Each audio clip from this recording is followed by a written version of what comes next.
सभी को प्रणाम। एक बार आप सब अपने लिए ताली बजाइए।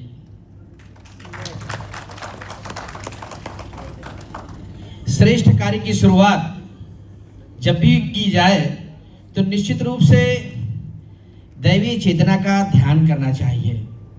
हम सब यहाँ पर बैठे हैं, बड़े उत्साह और उल्लास के साथ यहाँ पर आए हैं, जहाँ से ऊर्जा का उद्गम है, जो सूर्य मंत्र है, देव मंत्र है, गायत्री महामंत्र है। हमारा मन है मैडम कि एक साथ हम सब बोलें।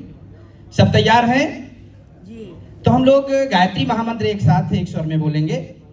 ओम भूर्भुवः स्वः तत्सवितुर्वरेण्यं भर्गो देवस्य धीमहि धियो यो नः प्रचोदयात्। हरने को अज्ञान ज्ञान की ज्योति अखंड जलाई, भू पर लाने स्वर्ग योजना युग निर्माण चलाई। ज्ञान यज्ञ के लिए समर्पित जिनका जीवन सारा, उन सद्गुरु श्री राम चरण में नम्र प्रणाम है हमारा, नम्र प्रणाम है हमारा। बोलो भारत माता की, भारत माता की, भारत माता की। इन दिनों भारत की ओर पूरी दुनिया निहार रही है। लगता है परिवर्तन जिसकी उम्मीद लगाए वर्षों से हम सब बैठे थे, वह क्षण वह पल हमारे जीवन में इस समय घटित हो रहे हैं। हमारा जीवन, हम सब का जीवन इस बात का साक्षी है कि हजारों वर्ष पूर्व जो समय रहा होगा वह समय इन दिनों दिखाई दे रहा है। तो चाहे राम मंदिर के दिव्य और भव्य स्वरूप में प्रकाट्य होने की स्थिति हो, और चाहे कुंभ मेला जैसे महाआयोजन को पूरी दुनिया ने देखा है, ऐसे अवसर पे आपने देखा है इस समय एक और परिवर्तन दिखाई दे रहा है। अच्छाई की ओर लोग बढ़ना चाहते हैं। हम छोटे थे तो हम देखते थे कि लोग सिगरेट जो है पीना एक अपना फैशन मानते थे और दिखा करके सिगरेट पीते थे। अब जो पीते भी हैं वो छुपा के पीते हैं। इसका मतलब है उन्होंने स्वीकार कर लिया है कि यदि हम सिगरेट समाज के सामने पिएंगे तो निश्चित रूप से अच्छे व्यक्ति नहीं माने जाएंगे।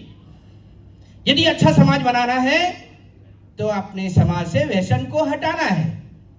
व्यसन ने जितना नुकसान हमारे देश का किया है और कर रहा है, उतना नुकसान शायद अंग्रेजों ने भी हमारे देश का किया नहीं है। आप आज उत्साह और उल्लास के साथ यहां पर बैठे हैं कुछ पाने को। आप सबके जीवन का एक कदम आज बढ़ने जा रहा है।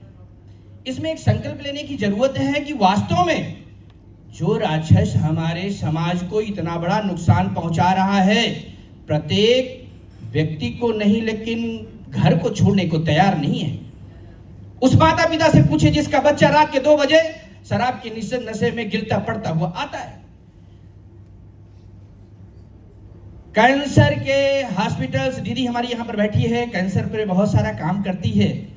अभी मेरी बात हुई तो उन्हें बताया कैंसर के हॉस्पिटलों में जाइए तो देख के रोंगटे खड़े हो जाते हैं कि जो जवानी हमारे राष्ट्र निर्माण में लगनी चाहिए थी वो कहां लग रही है। वो व्यसन में लग करके आज करा रही है हॉस्पिटलों में।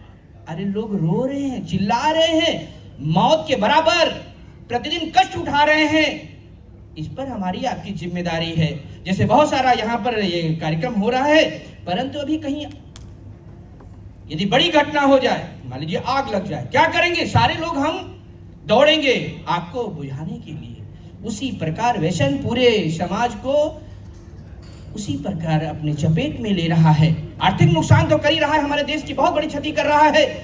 जिस जवानी को लेकर के राष्ट्र निर्माण की बातें होनी चाहिए। अभी मैं गया था आदर्श कारागार में एक कार्यक्रम करने के लिए, तो वहां पर हमने देखा कि 25 साल से 35 साल तक की उम्र के बहुत सारे कैदी वहां पर मुझे देखने को मिले। मैं सोचने पर विवश हुआ कि ये जवानी यदि राष्ट्र निर्माण में लगती तो हमारा देश जो विकसित भारत बनाने की बात की जा रही है वो एक कदम और आगे बढ़ता।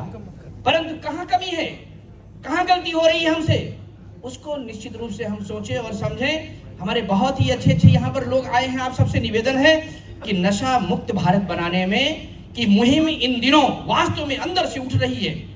अब उसमें यदि एक एक कदम हम लोग भी कुछ समय निकाल करके दें, लगाएं उसमें, तो निश्चित रूप से जो एक कदम आज अपने व्यक्तित्व को ऊपर उठाने में हमें यहाँ पर मिलने वाला है, वो शायद आत्मसंतोष के रूप में हम अपने जीवन पर गर्व महसूस करेंगे। उस चिड़िया की भांति जो जंगल धू धू करके जल रहा था और चिड़िया ने कहा कि मैं अपने जंगल को बचाऊंगी। बड़े बड़े जानवर भाग रहे थे, पशु पक्षी भाग रहे थे, कहां भाग रहे हैं भाई? जंगल में आग लगी है, मैं भाग रही हूं। चिड़िया ने कहा नहीं, मैं बुझाऊंगी आग को। बुझाऊंगी, चोंच में पानी भरती और गिरा देती। बड़े पशु पक्षियों ने क्या कहा? उनने कहा भाई ये क्या तू करती है, छोड़ती है बूंद तो रास्ते में रह जाती है, तेरे इस पुरुषार्थ से क्या होगा? उसने एक ही बात कही कि जब भी समाज में इतिहास लिखा जाएगा तो मेरा नाम भागने वालों में नहीं होगा, मेरा नाम जंगल को सुरक्षित बचाने के लिए आग बुझाने वालों में से लिखा जाएगा। इसलिए व्यसन मुक्त भारत बनाने में एक कदम हम सबको बढ़ाना है। इस संदर्भ में अखिल विश्व गायत्री परिवार शांति कुंज हरिद्वार बहुत बड़ी मुहिम चला रहा है। आप जहां के भी रहने वाले होंगे वहां गायत्री परिवार आपको जरूर दिख रहा होगा। और गायत्री परिवार इस अभियान को पूरी तरह से नशा मुक्त भारत बनाने के लिए संकल्पित है। आप यदि व्यक्तिगत कोई आंदोलन नहीं चला सकते हैं तो उनके साथ लग करके इस आंदोलन को आगे बढ़ाइए और नशा मुक्त भारत बनाइए। दूसरी बात है, जिस विषय पर आज यहाँ पर हमें उपाधि मिलनी है वो है गर्भ संस्कार। अच्छा समाज बनाना है तो अच्छे बच्चे लाना है।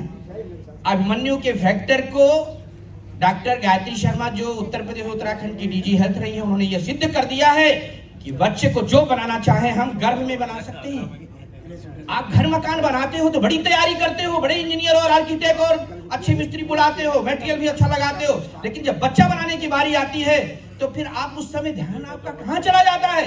क्योंकि आप जैसा बच्चा लाना चाहते हो उस तरह का बच्चा आप ला सकते हो। WHO भी इस बात को बोलता है कि 75% बच्चा गर्भ में सीखता है। तो उन दिनों माँ बाप परिवारीजन की जिम्मेदारी बनती है कि हम बच्चे उस समय कैसा माहौल बनाएं, जैसा माँ सोचेगी, जैसा करेगी, जिस तरह का साहित्य पढ़ेगी, जैसा खाएगी पिएगी, वैसा ही उसका मन, व्यवहार, संस्कार उसके बनेंगे। परिवार के लोग उसी तरह का व्यवहार बनाएंगे तो वैसा ही वह माँ भी सोचेगी और करेगी। तो निश्चित रूप से जिम्मेदारी ये बन रही है हमारी आपकी कि हम अच्छे बच्चों को लाने के लिए गर्भ संस्कार के माध्यम से उन बच्चों को लाएं, जिसके माध्यम से जब अच्छे बच्चे आएंगे तो अच्छा समाज बनेगा। मनुष्य में देवत्व और धरती पर स्वर्ग का अवतरण बनेगा। प्यार और सहकार से भरा पूरा परिवार ही धरती का स्वर्ग होता है। ऐसे स्वर्ग की कल्पना करना बेकार है, अपने परिवार को ही सुंदर बनाना है। और आज बहुत ही अच्छा लगा, प्रेरणा जी ने तो मुझे कहा था, तो मेरा एक कार्यक्रम था दिल्ली में, मैंने सोचा लौटते हुए आगरा मुझे मिलता है तो क्यों ना जो है इस कार्यक्रम में पार्टिसिपेट करते हुए, और जो ये बहनें हमारी इतना बड़ा प्रयास कर रही हैं तो उसमें उनका सहयोग करें। बस ये उद्देश्य है मेरे यहाँ आने का। धन्यवाद सभी को, प्रणाम।